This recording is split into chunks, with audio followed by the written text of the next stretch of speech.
સિમંદર સ્વામી, દાદા ભગવાનને અને પછી ત્રિમંદિરના બધા દેવદેવીઓને. અને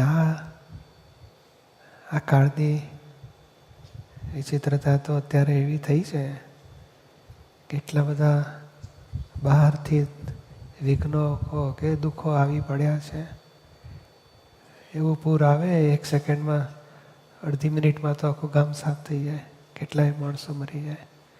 સહેજ આગ લાગે એક વિમાનમાં તો કેટલાય માણસો મરી ગયા. ધરતીકંપ થાય, કુદરતી આફતો કેવી કેવી આવે છે બધી. અમુક નાનો મોટા યુદ્ધો ચાલ્યા કરે છે ને ગમે ત્યારે કહેશે આ યુદ્ધ વધી ગયું ને ઉપાધિ આવી કહેશે. તો બહાર દેશ વિદેશમાં પ્રોબ્લેમો, ઘરમાંય પ્રોબ્લેમો ચાલુ છે. શું થયું? ડિપ્રેશનમાં આવી ગયો છોકરો કહેશે. લગ્ન કરેલા, છોકરી પાછી આવી, દુઃખ શરૂ થઈ ગયા ઘરમાં. મમ્મી પપ્પાને ઝઘડા થાય છે. આપણા મહાત્માઓ તો ઘણી શાંતિ થઈ, તોય પણ આ બધા કર્મોના હિસાબ વિચિત્ર બાંધેલા છે. એવા બધા દુઃખો આવે છે. પણ જગતના લોકો ને કહે ને કે દુઃખમાં આર્ત ધ્યાન, રૌદ્ર ધ્યાન થઈ જ જાય. અને કોને આશરે જીવે, કોને શરણે જાય? ત્યારે આપણે મહાત્માઓ તો દાદાનું શરણું એવું મળ્યું છે કે દરેક દુઃખમાં દાદા ભગવાન બચાવો, તો દાદાની રક્ષા. કે છે સર્વદેવ લોકોનો રાજીપો જ્ઞાની પર, તેથી મહાત્માઓ ફરી શકે નિડર.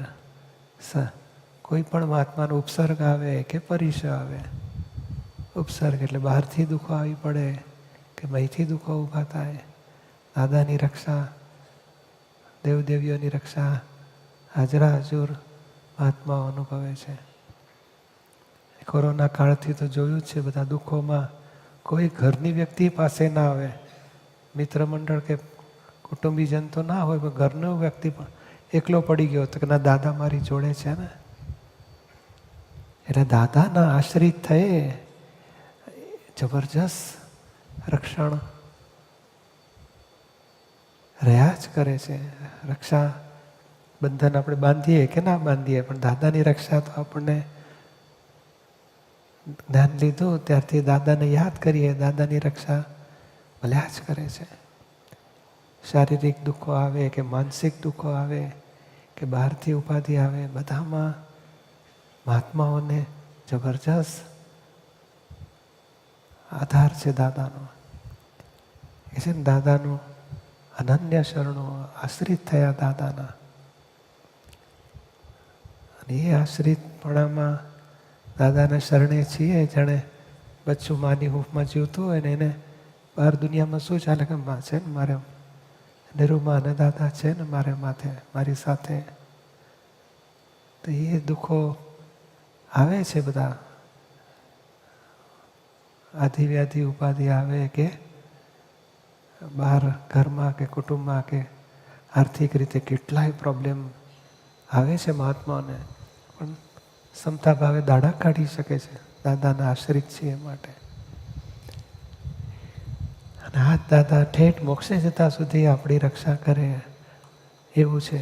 આપણા તરફથી દાદાની અનન્ય ભક્તિ, દાદાની આજ્ઞા એ જ ધર્મ, આજ્ઞા એ જ તપ. એથી આગળ વધીને સિમંદર સ્વામીનું શરણું મળે અને મોક્ષ મળે, એ જ ભાવના. કે હવે આ સંસારના હિસાબ એક એક ફાઇલો સાથેના ઋણાનુબંધના હિસાબ ચોખ્ખા કરતાં કરતાં આ ભાવ પૂરો કરવો છે. આવતો ભાવ સિમંદર સ્વામીનું શરણું મળે અને મોક્ષ મળે. અને મહાત્માઓને એ જ થવાનું જ છે.